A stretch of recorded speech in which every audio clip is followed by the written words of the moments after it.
그 1장을 지나게 되면은 2장과 3장에서는 유럽인들이 어떻게 신대륙을 빠르게 정복했는지, 그리고 그 9세계의 식물들이 어떻게 그리고 신세계에 영향을 끼치는지를 동시에 다 밝혀놓고 있게 되는데요. 2장에서는 실질적으로 이제 유럽인들이 신대륙에 들어가서 아메리카 대륙에 들어가서 총과 칼 이외에 이 새로운 전염병을 가지고 어떻게 빠른 속도로 정복해내는지, 우리가 일반적으로 이야기할 때 유럽인들이 갖고 있었던 우수한 그리고 발전된 그런 전쟁 무기 체제, 총, 그리고 칼 이런 것들을 가지고 완전히 신대륙의 원주민들을 다 정복했는데 그것 이외에 또 다른 것이 있었다는 걸 밝혀내게 되고요. 동시에 3장에서는 유럽에서 신대륙 가서 어떻게 교환이 일어나는지를 확실히 밝혀놓게 됩니다. 교환을 통해서 신대륙의 토착 동물들을 구대륙 식물들이 어떻게 멸종시키는지, 그리고 이런 것들을 통해서 정복자들이 바로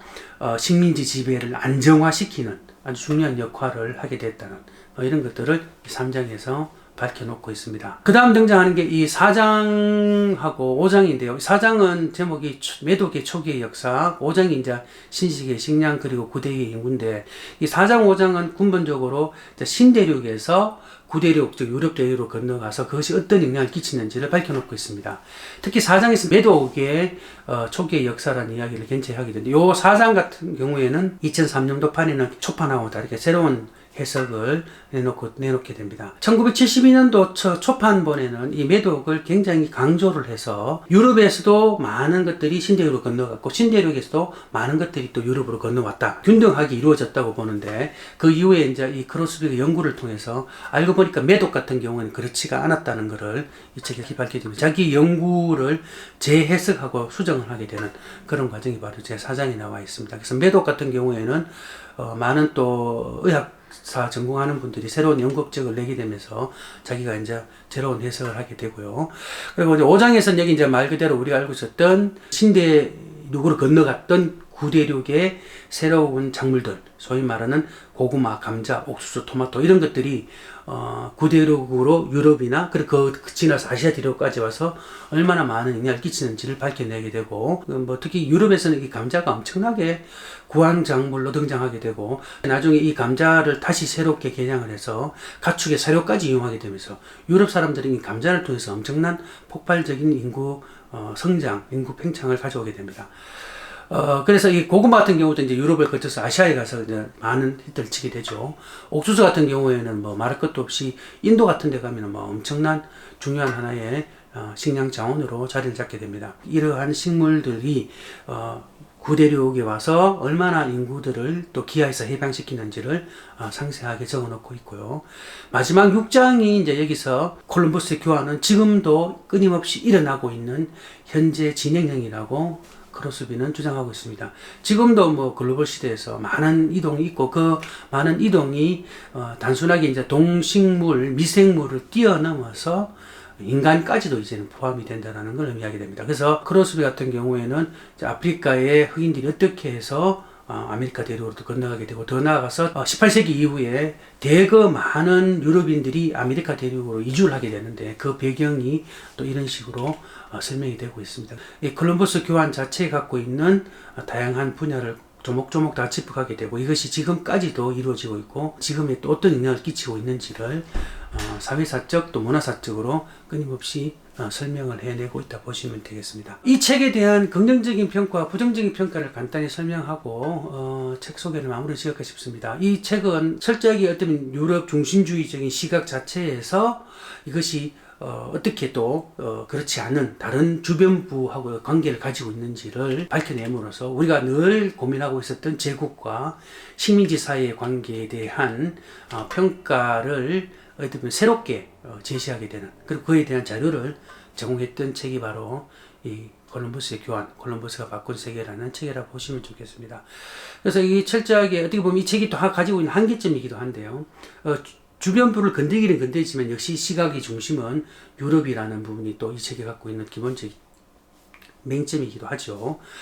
그리고 어떻게 보면 이 책은 그 당시 1960년대까지 역사학계에서 아주 오랫동안 두텁게 아주 오랫동안 진행되어 왔던 낡은 관행이었던 제도사, 사상사, 정치사, 사회사 중심의 이러한 어떤 낡은 관행, 이런 관행을 과감하게 탈피하고 생물학적으로 아니면은 생태학적으로 이런 것이 물질문화사적으로 새롭게 볼 수 있고 이런 것을 통해서 새로운 인간의 역사를 해석하고 서술이 가능하다는 것을 이 책을 통해서 밝혀내게 됩니다. 그래서 그런 면에서 본다면은 이 책이 갖고 있는 의미는 상당히 높았고 지금은 환경사라는 분야에서 많은 책들이 등장하고 있지만 어떻게 지금 등장하고 있는 이러한 책의 가장 시작점이었다 할까요? 여기 보면 가장 원조격에 해당되는 책이 바로 콜럼버스가 바꾼 세계라고 보시면 좋겠습니다. 이런 긍정적인 평가 이외에도 부정적인 평가 역시 존재하고 있는데요. 이 책에 나오고 있는 유럽 중심주의적, 서구 중심주의적인 시각이 군데군데 등장을 하고 있고 가장 많은 비판을 받고 있는 것 중에 하나가 바로 이 크로스비는 실제로 역사가이기 때문에 생물학자가 아니거든요. 그래서 기존에 있던 이러한 생물학적 이론을 그냥 있는 그대로 받아들입니다. 비판 없이. 이래 되니까, 그걸 가지고 이제 또 자신의 주장을 전개해 나가죠. 이러면 이거는 사실 기존에 있던 과학 이론들을 무비판적으로 받아들이에 대한 거부감을 갖고 있는 환경사라든지 아니면 역사가들한테는 충돌이 가능해지는 거죠. 이걸 어떻게 접목을 해낼 거냐가 가장 큰 문제이기도 하고, 그래서 이런 것들에 대한 비판이 그렇게 너무 기존에 있던 생물학적 이론을 맹신한다 그럴까요? 이런 부분이 존재하고 있고, 하나 더 나아가서 지나치게 이제 그 환경 결정론, 환경이 모든 인류의 역사를 결정하게 되는 가장 주된 원인이다. 이런 이론이 곳곳에 등장하기 때문에 역사 서술이나 아니면 역사 해석에서 우리가 어떻게 보면 전통적이지만 어떻게 보면 가장 보편적으로 남아있는 인간 역사 서술에서 인간 부재의 현상이 그대로 드러나 버리게 됩니다. 물론 마지막 부분에 인간도 역시 콜럼버스의 교환 내에 포함이 됐다고 말하지만 가장 중요한 핵심 내용은 동식물이 환경 생태가 되는 거죠. 이런 것들에 대한 인간 부재의 현상을 야기시키고 있다. 지나치게 환경 결정론에 입각한 해석과 주장은 결국 역사 서술 속에서의 인간이 빠져버리게 되는 이런 맹점을 보인다는 비판을 받고 있습니다. 그래서 이러한 비판임에도 불구하고 크로스비의 이 콜럼버스의 교환이라는 용어는 환경사에서 자주 사용되고 있는 중요한 용어이자 또 그가 썼던 콜럼버스의 교환이라는 이 책과 우리 한국에 소개되어 있는 콜럼버스가 바꾼 세계, 그죠?